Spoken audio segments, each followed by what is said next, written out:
Poder experimentar sobre todo con la extrañeza que provoca este cine de vanguardia, a partir de la utilización de algunos elementos que van contra la racionalidad tradicional.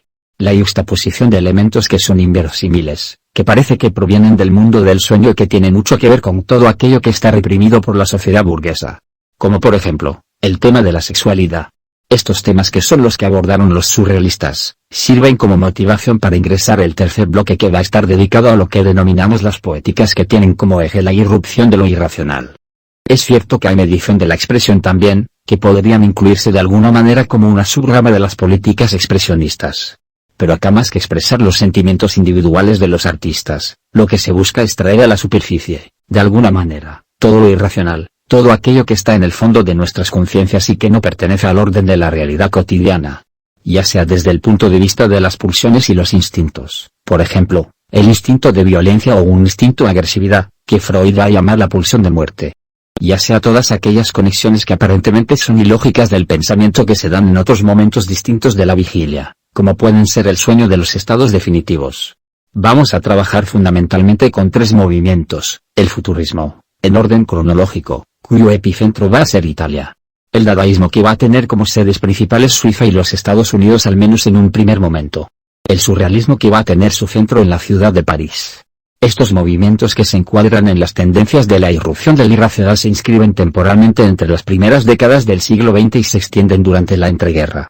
El futurismo está ubicado desde 1909 y se va a extender hasta los años 20 apóstrofe. De hecho, muchos de sus miembros van a adherir al fascismo de Mussolini.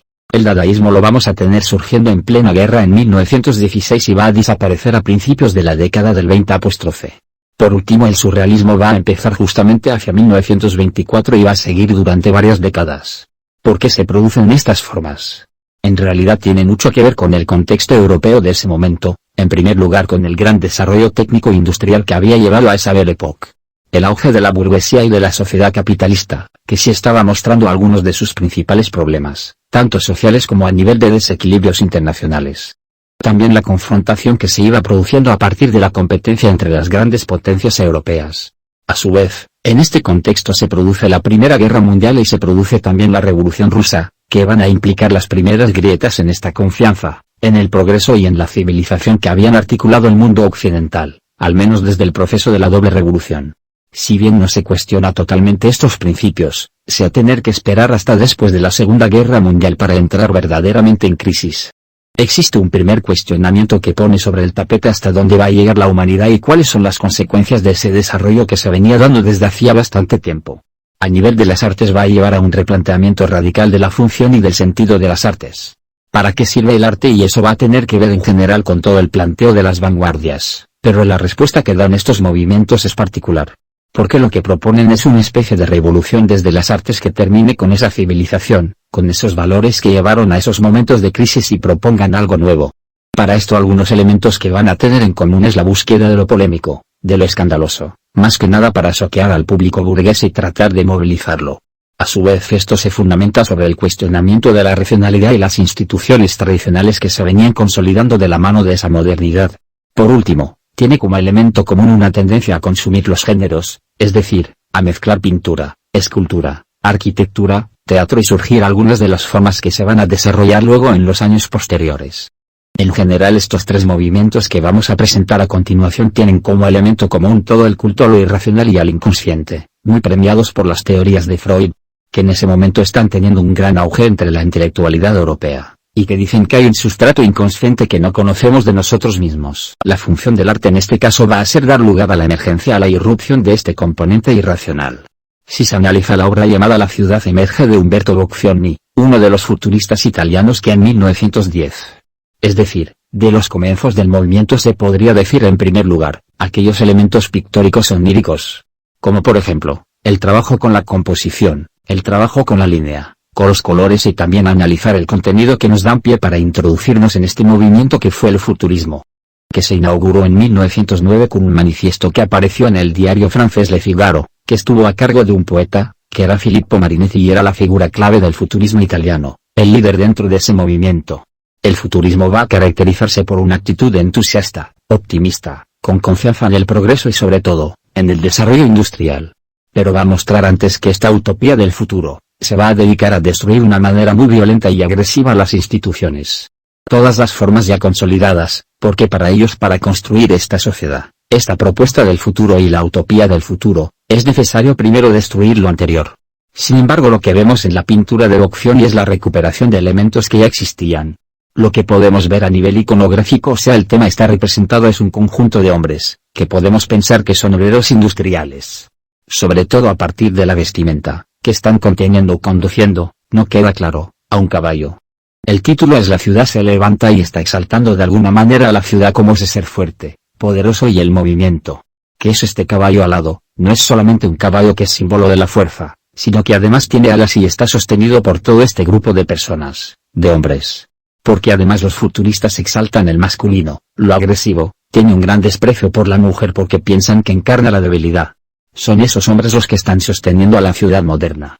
Los recursos que utilizan, sin embargo, son bastante tradicionales en este mensaje que resulta bastante revolucionario, porque fundamentalmente, el artista utiliza la pincelada descompuesta que habían instaurado los impresionistas a fines del siglo XIX, que se había pasado para una mayor descomposición con el desarrollo del puntillismo, que habían profundizado las búsquedas de descomposición de la forma de los impresionistas. Pero acá la idea de los futuristas es, por un lado, trabajar con el tema de los reflejos de la luz como habían hecho los impresionistas, pero sobre todo dar sensación de movimiento. La pincelada yuxtapuesta en este caso, lo que da es la sensación de que el caballo se está moviendo y está ejerciendo una fuerza. Esa idea de dinamismo, de movimiento y de energía son fundamentales para el futurismo, y esa idea de dinamismo está dada también por la misma composición que está totalmente estructurada en torno a grandes diagonales, que dan sensación de movimiento. Es decir, los futuristas están recurriendo acá a elementos consagrados formales de la historia del arte para construir un nuevo contenido que tiene un altísimo componente de violencia, de agresividad, pero también del culto al progreso y de culto a la máquina. En este sentido, trabajar también con diseños de ciudades utópicas, de ciudades que iban a concretar ese ideal futurista, a partir de la exaltación de las fuerzas que implicaban la energía eléctrica. Por ejemplo, de materiales como el hormigón o el vidrio, que en este caso estaban despojados de toda emotividad y construían grandes estructuras monumentales, que parecen más destinados a lo escenográfico que a vivir esos edificios. Hubo muchos proyectos de arquitectura que estuvieron diseñados por Antonio Saintelia, en un diseño para una ciudad nueva que se va a construir sobre la ciudad de Milán, que nunca se realizó y quedó en la teoría, pero es interesante para ver cuál es la utopía que estaban persiguiendo los futuristas.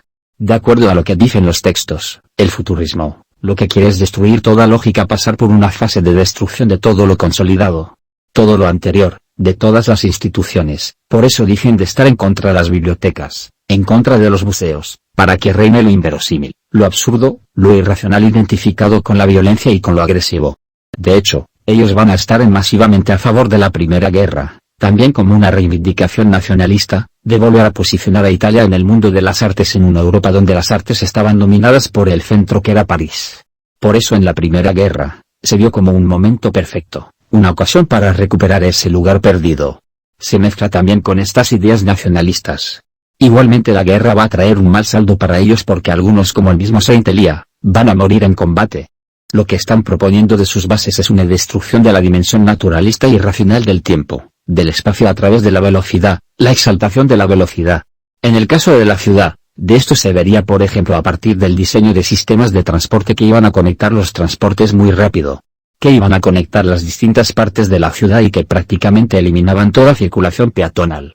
A su vez, lo que quieren es que irrumpa todo esto irracional que está en el subconsciente y que cuestione esa racionalidad que se había consolidado con la sociedad burgués. Es decir, en resumen, las características que crearán este movimiento fueron el entusiasmo, siendo algo muy idealizado. Es decir, que a través del arte se podría revolucionar el mundo, en transformarlo, la exaltación de la velocidad, la energía, el movimiento, la industria, la máquina, el carácter belicista, o sea, a favor de la guerra a la que pensaban, con un momento en que se iba a hacer borrón y cuenta nueva. Un momento de depuración del mundo occidental. Misóginos, este desprecio por la mujer. Además de una transgresión de los géneros artísticos que les permitían incursionar en las distintas artes. Para cerrar con el tema de futurismo, fragmento de su manifiesto donde dice: queremos cantar el amor, el peligro, el hábito de la energía y la temeridad. Los elementos esenciales de nuestra poesía serán el valor, la audacia y la religión. En tercer lugar, puesto que la literatura ha glorificado estable en movilidad pensativa, el éxtasis y el sueño, nosotros pretendemos exaltar el movimiento agresivo, el insomnio febril, el paso gimnástico, el salto peligroso, el puñetazo y la bofetada. No tenemos inconveniente en declarar que el esplendor del mundo se ha enriquecido con una nueva belleza, la belleza de la velocidad, un automóvil de carrera con su caja adornada por esos tubos que tiran serpientes explosivos, un automóvil de carrera que parece correr sobre metal y es más hermoso que la victoria de Samotracia. Deseamos demoler los museos y las bibliotecas, combatir la moralidad y todas las cobardías oportunistas y utilitarias. Cantaremos a las grandes multitudes, agitadas por el trabajo, el placer, la rebeldía, a las resacas multicolores y polifónicas de las revoluciones en las capitales modernas, a la vibración nocturna de los arsenales y las minas, bajo sus violentas en las eléctricas. Sobre la guerra dice, queremos glorificar la guerra, única higiene del mundo, el militarismo, el patriotismo destructora de los anarquistas, las hermosas ideas que matan y el desprecio a la mujer. Esta actitud frente a la guerra que tenían los futuristas no va a ser la única, y va a haber actitudes diferentes, por ejemplo la que se va a concentrar en las artistas que se refugiaron en Zúrich, en Suiza, país neutral. Como sostiene el historiador y crítico de arte, Giulio Argan en su libro El arte moderno. En realidad hubo dos grandes líneas respecto a esta guerra. Por un lado, aquellos que pensaron que era una especie de paso en falso, una desviación respecto del progreso racional de la historia, y entonces lo que hicieron fue acentuar la racionalidad. Por otro lado, como los dadaístas, aquellos que pensaron que la guerra era una consecuencia lógica a la que había llevado ese progreso científico y tecnológico que venía desde Revolución Industrial. El dadaísmo va a tener distintos centros, es un movimiento fundamental para poder entender después el arte contemporáneo. Pleno arte moderno, con valores con estas características que buscaban sobre todo soquear a ese público burgués y tenía la creencia de que el arte podría cambiar el mundo. Pero el dadaísmo desde algunos procedimientos y algunas ideas que van a anunciar elementos que van a ser propios del arte contemporáneo. El dadaísmo va a hacer a un movimiento muy heterogéneo, dándose en simultáneo en distintos lugares al mismo tiempo, una especie de estado de ánimo creado por el contexto de la guerra. En principio vamos a tener dos centros donde se va a desarrollar. Uno va a ser Zúrich en Suiza y ahí los dadaístas se van a reunir en el Cabaret Voltaire generalmente, y van a llevar adelante prácticas que son realmente muy disruptivas para el momento, e incluso van a organizar lo que ahora conoceríamos como performance, es decir, acciones de intervención, de declamación de poemas donde creaban trajes como los que estamos viendo acá de Sofía Erika TV, están vestidas con trajes hechos específicamente para esas funciones y donde lo que se buscaba era más que nada el absurdo. La destrucción de todos esos valores que estaban tan asentados en el arte moderno. Eso fue en Zúrich, zona neutral en el medio de la guerra en 1916. Paralelamente se va a desarrollar el movimiento del dadaísmo en los Estados Unidos de la mano de algunos artistas emigrados como Francis Picabia y sobre todo Marcel Duchamp, que había llegado a Nueva York hacia 1915. Allí formaron como una especie de núcleo vanguardista que reunió también algunos artistas norteamericanos como Van Ride. Van a llevar adelante búsquedas que en algunos puntos tienen elementos en común con el dadaísmo europeo, pero siempre pensemos que el dadaísmo en Estados Unidos no está en el territorio de la guerra. Mientras que en Europa está viviendo de cerca las consecuencias de la guerra, en esa especie de refugio que se había convertido Suiza. Unos años más tarde, sobre todo a partir de 1918 cuando termina la Primera Guerra, va a surgir también un núcleo dadaísta en Berlín. Sin embargo, acá la tónica va a ser otra, porque si bien van a seguir los procedimientos desde el punto de vista de la búsqueda de lo absurdo, del mal gusto, del escándalo, de ir contra las instituciones, en contra de lo académico y de la lógica.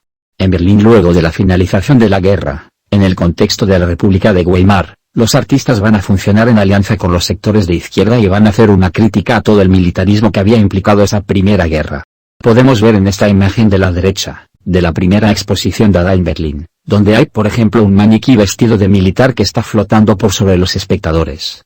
Entonces acá en un contenido político explícito que tiene que ver con el contexto berlinés que es diferente del que se produce en Zúrich. En el primer manifiesto de este dada que se produce en Suiza, los artistas, en particular los poetas como Tristan Tzara que es quien firma este manifiesto. También otros como André Breton que luego se van a ir alejando del dadaísmo porque se agota en sí mismos en cuanto que no tiene una propuesta alternativa, simplemente es nihilista y busca destruir lo anterior. Fundamentalmente mediante la aplicación de la ironía de reírse de todo el anterior y la definición de Tzara. Reivindica la contradicción, el absurdo, en contra de cualquier institución aún de la literatura misma y está planteando que no existe un futuro, está planteando justamente esta falta de proyecto. Su propuesta se centra en la destrucción de lo existente, aun cuando eso existente sean ahora mismo, por eso dice Dada está en contra del mismo nada. La palabra Dada aparentemente tiene un montón de debates, pero dicen que surgen de esos sonidos primarios, que no significan nada, ¿Qué hacen los bebés? Ni bien empiezan a articular. Aquí están entonces las características principales: el nihilismo destructivo, en la indicación de la nada mismo, el mal gusto y la provocación, una actitud de evasión que trata de escapar de esa realidad terrible que era la de la guerra. Un cuestionamiento a todos los valores del arte moderno que estaban ya consolidados en las instituciones. En los Estados Unidos tenemos otro escenario donde la figura principal sin duda es esta que vemos en la imagen, que es Marcel Duchamp. Todo el dadaísmo norteamericano se va a centrar menos en este cuestionamiento a la sociedad burguesa en su conjunto, que a las instituciones del arte. Duchamp se va a reír de las instituciones y se va a reír en la cara de las instituciones. Para eso va a crear una nueva forma artística que son los ready-made, que significa ya hecho, y la primera obra que hace en este sentido, que es la rueda de bicicleta, que es de 1913, o sea antes de la conformación del dadaísmo como movimiento. ¿En qué consisten los ready-made? Consisten en extraer un objeto del mundo cotidiano y luego insertarlo en un ámbito artístico. De esta manera el objeto adquiere estatuto artístico, se transforma en arte. ¿Y qué es lo que lo transforma del arte? La misma voluntad del artista y el contexto artístico en el que se inserta. Esta idea es fundamental para lo que va a ser el arte contemporáneo, porque el eje del fundamento de lo que es el arte está dado por el concepto, no por la artesanía, no por la manualidad que realiza el artista, sino por la idea que tiene el artista. La pregunta fundamental que introduce Duchamp es ¿esto es arte? ¿Por qué es arte? Y la respuesta que está dando es porque yo digo que es arte. Porque el artista mismo le está dando su estatuto artístico, porque él no se encargó ni de hacerlo, ni de manufacturarlos, o sea, no se encargó de la parte manual de la forma artística. Probablemente esto llegó a su mayor grado de popularidad con la obra a la derecha que se llama Fuentes de 1917, que Duchamp mandó al Salón de los Independientes en París. Obviamente esta obra, que además es un urinario, o sea algo que estaba destinado a un uso muy cotidiano, causó el rechazo del salón. Ante lo cual Duchamp renunció como jurado y se produjo todo un revuelo en torno a ello, que tiene que ver con la burla que había llevado a cabo el artista hacia el sistema artístico. En realidad, esta obra de Duchamp ya la podemos ver hoy en retrospectiva sobre el dadaísmo y pertenece hoy a colecciones artísticas. Es decir, que el mundo del arte se mostró tan flexible, las instituciones artísticas se volvieron tan flexibles, que esa burla y esa crítica que le hizo Duchamp para que se realizaran de alguna manera cuestionar los fundamentos de las instituciones, fracasó porque las instituciones incorporaron al urinario y la rueda de bicicleta dentro del mundo de las artes ciego están expuestas como parte de la tradición del arte moderno. Entonces ahí se produce la contradicción fundamental que van a tener las vanguardias, tratar de escapar del mercado e instituciones del arte y finalmente ser incorporadas a esas tradiciones. Estos comienzos de Duchamp sientan las bases para lo que luego van a hacer las obras conceptuales. No es arte conceptual el sentido estricto, pero sí tienen en común con el arte conceptual el hecho de que la idea es lo fundamental para definir el objeto artístico. Por último, si pasamos por el futurismo y pasamos por el dadaísmo, hacia la década del 20 puntualmente en 1924, el dadaísmo se va a disgregar, Breton incluso va a renunciar formalmente al dadaísmo y se va a formar un nuevo movimiento que es el surrealismo. El dadaísmo se había agotado porque no llevaba a ninguna vía, no había una acción posible después de ese acto destructivo. Pero el surrealismo propone aquello que el dadaísmo no había ofrecido, que es un proyecto alternativo al de la modernidad tradicional. Breton lo va a definir de la siguiente manera: el surrealismo se basa en la creencia, en la realidad superior de ciertas formas de asociación desdeñadas hasta la aparición del mismo y en el libre ejercicio del pensar. Tiende a destruir definitivamente todos los restantes mecanismos psíquicos y a sustituirlos en la resolución de los principales problemas de la vida. Es decir, que la resolución de los problemas del mundo de alguna manera, de este mundo occidental, iban a estar en la recuperación de aquello que estaba reprimido. Lo que estaba en nuestro inconsciente, la impronta del Marqués de Sade, uno de los autores del siglo XVIII que va a inaugurar de una manera la literatura con un alto grado sexual y el temor que reivindica al oscuro desde la literatura. Ellos dicen, hay dos grados de realidad, una vez que vivimos en la vigilia, porque estamos despiertos, y otro de los sueños. Esos dos mundos parecen no tocarse y al de los sueños no le damos suficiente importancia. Ellos dicen, bueno, entonces lo que hay que hacer para cambiar este mundo, para cambiar la realidad, es unir esos dos estados, de vigilia y el de sueño, y eso es lo que llaman esta suprarrealidad. A diferencia de lo que va a pasar con el dadaísmo, en este caso los autores van a acompañar estado-revolución, desde el punto de vista de las artes con la revolución política, y muchos de ellos van a vivir el comunismo. Van a reivindicar la idea de revolución como forma de transformación de la sociedad. Desde el punto de vista de las consecuencias estéticas, tenía que ver con cuestionar los valores de la burguesía, la ética de la burguesía y, en ese sentido, como los dadaístas buscaban escandalizar. ¿Cómo escandalizaban? Mediante la recurrencia a obras con una sexualidad muy explícita, por ejemplo, o mediante lo absurdo nuevamente, lo onírico, lo que tiene que ver con el sueño, lo inverosímil, lo insólito, lo absurdo, lo que tenía que ver con el juego. Van a ser fundamentales para favorecer la libre asociación de pensamientos y crear formas alternativas de pensar. Van a haber dos maneras de indagar sobre el inconsciente, una va a ser sobre los indagando sobre los procedimientos de creación de la obra, y otra es mostrando lo inconsciente o esto suprarrenal en las imágenes mismas. Desde el punto de vista de los procedimientos, los surrealistas van a experimentar con distintas técnicas de exploración del inconsciente y del azar, una de ellas la que conocemos como cadáver exquisito. Básicamente el cadáver exquisito, 1925, implicaba una obra colectiva que se iba haciendo a partir de lo que el anterior dejaba como huella. Entonces se hacía un garabato, le dejaba unas líneas, doblaba el dibujo para que el siguiente no vea lo que se dibuja y este lo pasaba. A partir de esas líneas que veían, el otro tenía que seguir dibujando, y así se iba formando una obra colectiva. Eso también se hacía desde la palabra, con el discurso y la primera frase que se formó cuando jugaron fue cadáver exquisito. Una expresión que en sí misma no tiene ningún sentido. ¿Por qué un cadáver sería exquisito?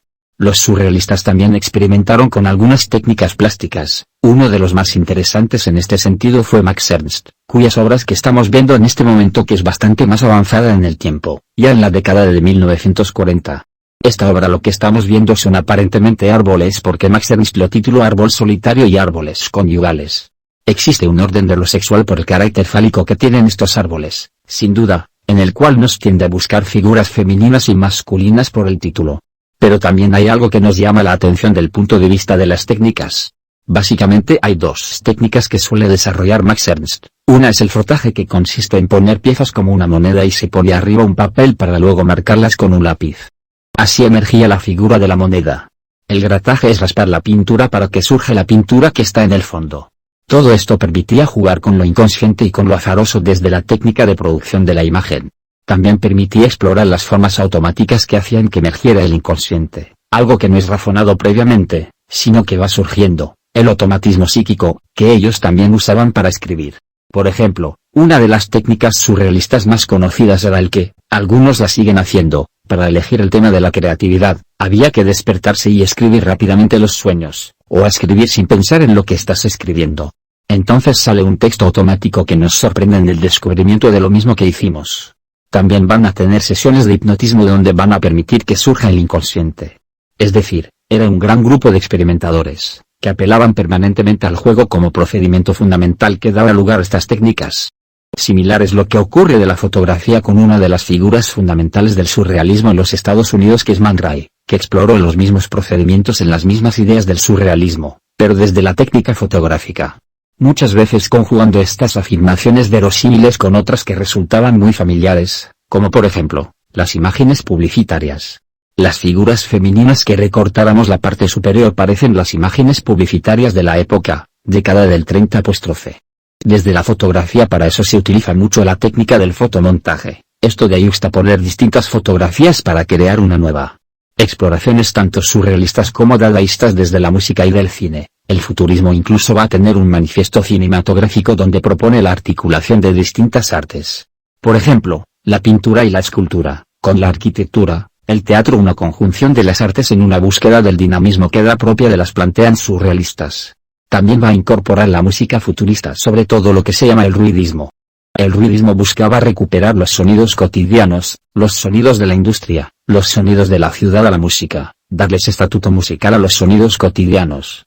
En el cine se va a incorporar esta música también de Richter, de Luigi Russolo y probablemente la obra más conocida de este futurismo cinematográfico con la de Anton Bragaglia de 1917 que se llama Taeso Perfido Incanto, donde esta búsqueda del movimiento va a estar lodada, sobre todo por grandes escenografías que construyen, son realmente escenografías casi teatrales. Desde el surrealismo también pueden ver algunas otras exploraciones, que tienen más con que se ha hecho en Alemania. De la mano de Hans Richter, que lo vamos a ver también en otras formas cinematográficas, pero parecía que de acuerdo a lo que decía Buñuel, el cine era una de las formas más adecuadas a la búsqueda surrealista porque podría permitir yuxtaponer imágenes, así que en este mismo movimiento pareciera una imagen al lado de la otra que aparentemente no tenían nada que ver y así creaban nuevas asociaciones de pensamiento.